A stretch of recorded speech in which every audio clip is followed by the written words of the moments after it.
शीतलहर से बचाने को गौशाला में डाला तिरपाल और लगाई हैलोजन लाइट। मुख्यमंत्री के निर्देश पर कमिश्नर ने गौसंरक्षण केंद्र का किया निरीक्षण। नियमित चिकित्सकीय देखभाल और वैक्सीनेशन कराने के निर्देश। तारांकिन 293 गोवंशों के खाने पीने के लिए गुड़, चना और हरे चारे की करे भरपूर व्यवस्था। गौ संरक्षण केंद्र के भरण पोषण के लिए 17,98,500 रुपये की धनराशि जारी। तारांकिन 12 जनवरी बरेली। तारांकिन शीतलहर से गौ संरक्षण केंद्र में गायों को ठंड से बचाने के लिए शेड में तिरपाल लगाए गए हैं। इसके अलावा सभी शेड में हैलोजन लाइट लगाई जा रही है। इससे तिरपाल और शेड के अंदर गर्माहट बनी रहे। मुख्यमंत्री के निर्देश पर कमिश्नर संयुक्ता समद्दार ने फतेहगंज पश्चिमी के रफियाबाद स्थित वृहद गौ संरक्षण केंद्र का स्थलीय निरीक्षण किया। उन्होंने संयुक्त विकास आयुक्त, अपर निदेशक पशुपालन एसडीएम और चिकित्सा अधिकारी को निर्देश दिए कि गोवंश के रहने के लिए चारों ओर शेड में तिरपाल डालें। इससे कि सीधी और खुली हवा गोवंश के पशुओं को न लगे। इसके अलावा ठंड से बचाने के लिए सभी शेड में हैलोजन लाइट्स लगाएं, जिससे गर्मी बनी रहे। ठंड की वजह से सभी पशुओं को हरा चारा, गुड़, चना और पर्याप्त ताजा जल मिले। साफ सुथरा गौ संरक्षण केंद्र रखें। रफियाबाद में 293 गोवंश के संरक्षण के लिए विकासखंड को 17,98,500 रुपये की धनराशि भी जारी की गई है।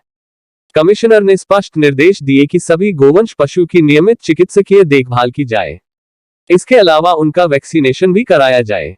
लापरवाही किसी भी हाल में बर्दाश्त नहीं की जाएगी। गौशाला के गोबर गैस प्लांट से जलेगी नवोदय विद्यालय की रसोई।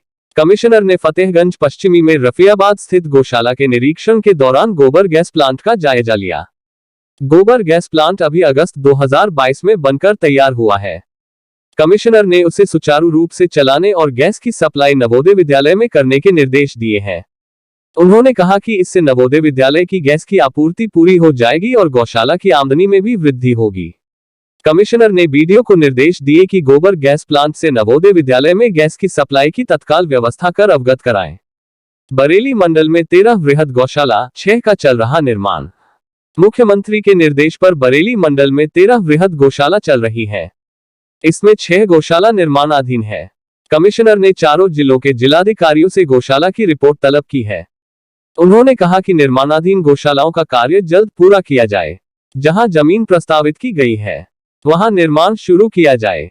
गौ संरक्षण केंद्र में संरक्षित गोवंश के भरण पोषण में किसी भी प्रकार की लापरवाही न हो। ठंड और शीतलहर से बचाने के लिए सभी गौशालाओं में टिन शेड, तिरपाल और हैलोजन लाइट की व्यवस्था करें।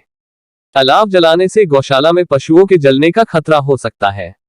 इस वजह से विशेष सावधानी रखें। सावधानी से ही अलाव जलाएं। हैलोजन लाइट से शेड में गर्मी देने की व्यवस्था कराएं।